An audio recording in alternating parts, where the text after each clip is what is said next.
Hormuz കടലിടുക്കിൽ ചരക്ക് കപ്പലുകൾക്ക് നേരെ ഇറാൻ വെടിയുതിർത്തതോടെ പശ്ചിമേഷ്യയിൽ യുദ്ധഭീതി വീണ്ടും ശക്തമാവുകയാണ്. ഇറാന്റെ തുറമുഖങ്ങളിൽ ഏർപ്പെടുത്തിയ ഉപരോധം പിൻവലിക്കില്ല എന്ന അമേരിക്കൻ പ്രസിഡന്റ് ഡൊണാൾഡ് ട്രംപിന്റെ പ്രഖ്യാപനത്തിന് പിന്നാലെയായിരുന്നു ഇറാൻ വീണ്ടും നിയന്ത്രണങ്ങൾ കടുപ്പിച്ചത്. കടലിടുക്ക് തുറന്നുകൊടുക്കാനുള്ള തീരുമാനം ഇറാൻ ഭരണകൂടം റദ്ദാക്കുകയും കപ്പലുകൾക്ക് നേരെ ആക്രമണം അഴിച്ചുവിടുകയുമായിരുന്നു. ഇസ്ലാമിക് റവല്യൂഷണറി ഗാർഡ് കോർപ്സിന്റെ 2 ഗൺബോട്ടുകൾ മുന്നറിയിപ്പില്ലാതെ ചരക്ക് കപ്പലുകൾക്ക് നേരെ വെടിയുതിർത്തു എന്നാണ് സുരക്ഷാ ഏജൻസികൾ റിപ്പോർട്ട് ചെയ്യുന്നത്. ഇതിൽ 2 ഇന്ത്യൻ കപ്പലുകളും ഉൾപ്പെടുന്നുണ്ട്. സംഭവത്തിൽ ആർക്കും പരിക്കേറ്റിട്ടില്ല എങ്കിലും ഇന്ത്യൻ നയതന്ത്ര ഉദ്യോഗസ്ഥർ ഇറാൻ അംബാസഡറെ കടുത്ത ആശങ്ക അറിയിച്ചു കഴിഞ്ഞു.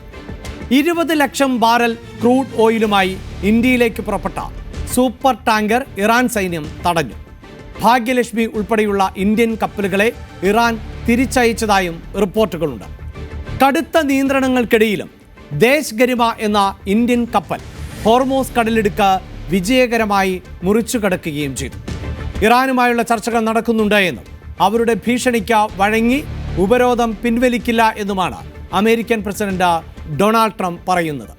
47 വർഷമായി ഇറാൻ സമാധാനം കെടുത്തുകയാണ്. അവരോട് കർക്കശമായ നിലപാട് തന്നെ തുടരുമെന്നും ട്രംപ് കൂട്ടിച്ചേർത്തു. ഒമാന് വടക്ക് ഭാഗത്ത് വെച്ച് ഇസ്ലാമിക് റവല്യൂഷണറി ഗാർഡ് കോർപ്സിന്റെ ഗൺബോട്ടുകൾ ഇനിയും ആക്രമണം തുടരുമോ എന്നാണ് ലോകം ഉറ്റുനോക്കുന്നത്.